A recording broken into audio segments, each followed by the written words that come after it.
Today's goal is going to be to work on this section right here, which is the drawers and the overhead lights for the table that will sit down here below. And what I'm going to do is put the lights in today. I've got most of the pieces all printed and see how it looks. So this should be relatively straightforward and kind of fun. All right, so for working on this light, and this is one of the units that I have out right now from that cabinet or that overhead area. And you can see I have these channels in it right here and here, which are for lights. But instead of just putting the LEDs in like this, what I'm going to do is use this aluminum channel right here, take this, put the lights in the LED like this. This will then go into here.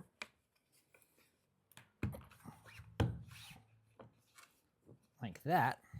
And then I will put this on top of that to make it look good.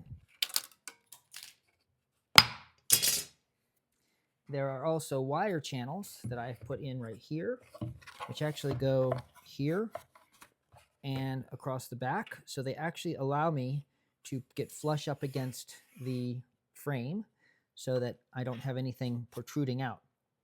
So let's do some wiring and see where it goes. I've got to cut another piece of LED stripping, and I'm going to have to actually solder some leads onto it.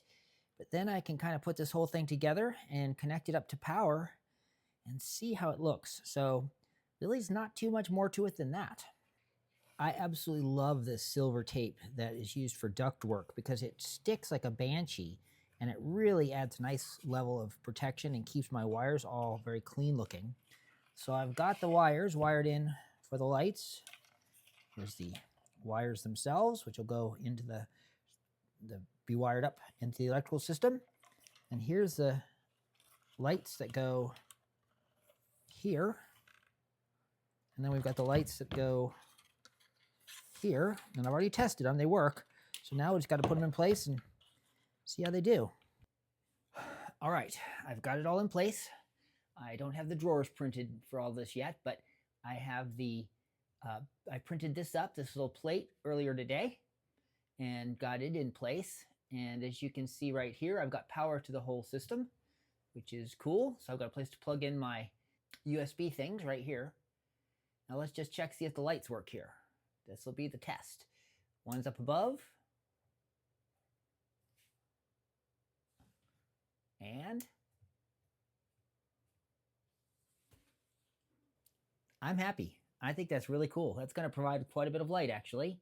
You know, enough for eating dinner or things like that. We're going to have some reading lights in here as well, but for like ambient lights, it'll be pretty cool. And like I said, I can turn off the lower one and just leave the upper one on, which will shine up onto the carbon fiber and the kind of the really neat kind of cloth looking carbon fiber I'm doing. So awesome. Like and subscribe if you like this stuff. I'm really hurting for subscribers, so it would be really helpful if you could do that for me. Thanks. See you in the next one.